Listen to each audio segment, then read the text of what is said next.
Have you ever held the door for a stranger, donated to a cause you care about, or simply offered a friend a shoulder to cry on? It feels good, right?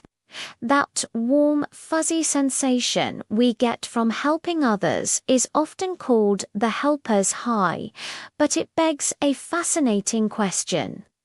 When we do good, are we being truly selfless, or is there a part of us that's just chasing that good feeling? Are we helping others to feel better about ourselves? Let's dive into this, because it's a question that philosophers, psychologists, and everyday people have wrestled with for centuries. On one hand, you have the idea of pure altruism, the selfless concern for the well-being of others. This is the mother who sacrifices for her child, the firefighter who runs into a burning building, the anonymous donor who gives millions without seeking recognition. In these cases, the primary motivation seems to be the welfare of someone else, with no expectation of personal gain. The action itself is the reward. Many spiritual and ethical traditions champion this ideal, suggesting that the highest form of virtue is to give without any thought of return. But then there's the other side of the coin, a psychological concept known as egoistic altruism. This theory suggests that we help others because it ultimately benefits us in some way. These benefits aren't always obvious, like getting a cash reward or public praise. Often, their internal pacing helping someone can boost our self-esteem, making us feel valuable and capable. It can alleviate our own feelings of guilt or distress when we see someone suffering. Think about it. When you see a sad commercial for a charity, you feel a pang of sadness. Donating can make that bad feeling go away. In a way, we're managing our own emotions by taking action. This isn't necessarily a bad thing. In fact, it's a brilliant feature of our human design. Our brains are wired to reward us for prosocial behavior. When we help others, our brains release feel-good chemicals like dopamine, oxytocin, and serotonin. This helper's high creates a positive feedback loop. We help, we feel good, so we're more likely to help again in the future. From an evolutionary perspective, this makes perfect sense. Early humans who cooperated and helped each other were more likely to survive and thrive. A tribe that worked together to hunt, build shelter, and care for the sick was far more resilient than a group of individuals looking out only for themselves. So that good feeling we get might just be nature's way of nudging us to be good community members. Let's consider the concept of social reciprocity. Sometimes we help others with the subconscious expectation that they, or someone else, will help us in the future. It's the "you scratch my back, I'll scratch yours" principle, but on a grand societal scale. By contributing to a culture of helpfulness, we're investing in a social safety net for ourselves. When we donate blood, we're not just helping the anonymous recipient. We're reinforcing a system that we ourselves might need one day. This isn't a cynical calculation.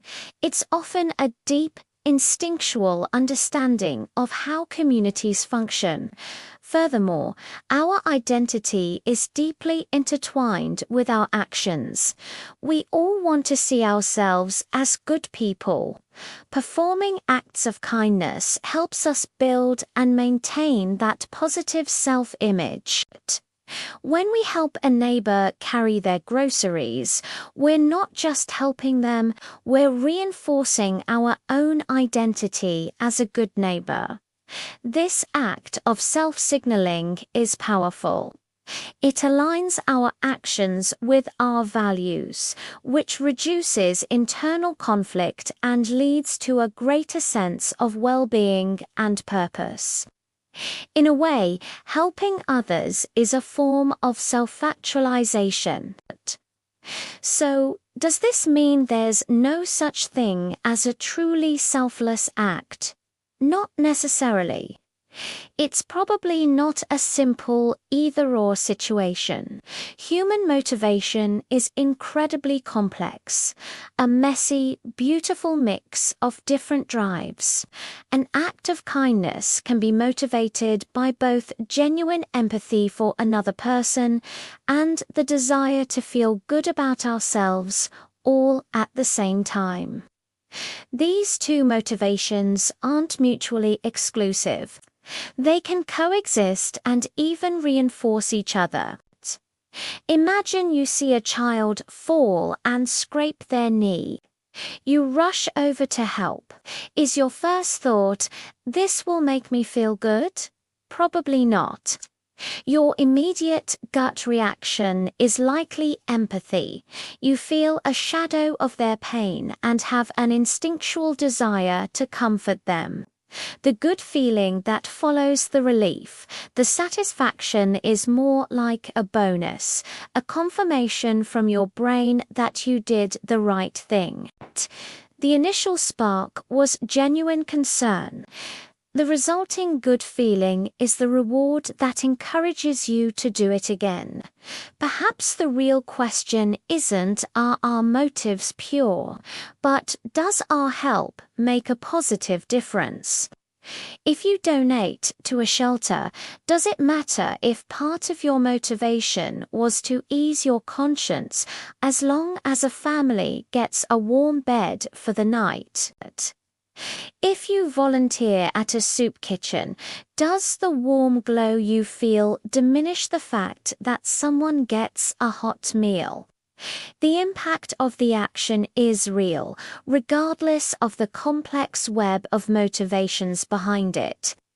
The person receiving the help doesn't care if you are driven by pure altruism or a dose of healthy egoism.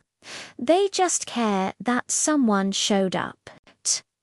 Focusing too much on the purity of our motives can actually lead to analysis paralysis, where we become so worried about our intentions that we fail to act at all. It's better to perform a good deed with mixed motives than to do nothing out of a fear that your heart isn't 100% pure. The world needs more kindness, not more perfectly motivated people. So, where does that leave us? Do we help others to feel better about ourselves? Yes, in part, we absolutely do. And that's okay.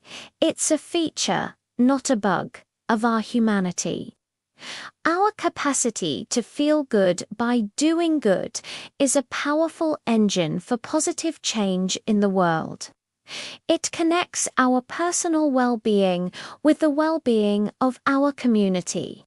It encourages cooperation, builds trust, and makes society stronger. Instead of judging ourselves for the pleasant feeling we get from helping, maybe we should embrace it. Acknowledge that our own happiness is linked to the happiness of others.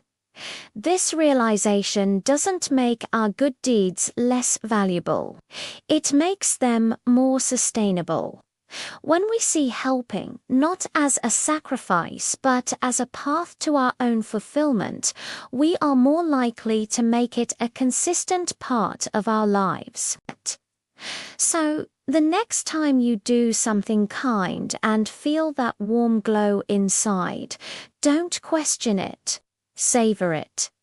It's your brain and your heart telling you that you've done something meaningful for someone else and for yourself. You've made a connection, you've made a difference, and you've made the world just a tiny bit better. And that's a feeling worth chasing. Thank you so much for joining me on this little exploration of human nature today. If this sparked some thoughts for you, I'd love to read them in the comments below. What do you think? Are good deeds selfish or selfless?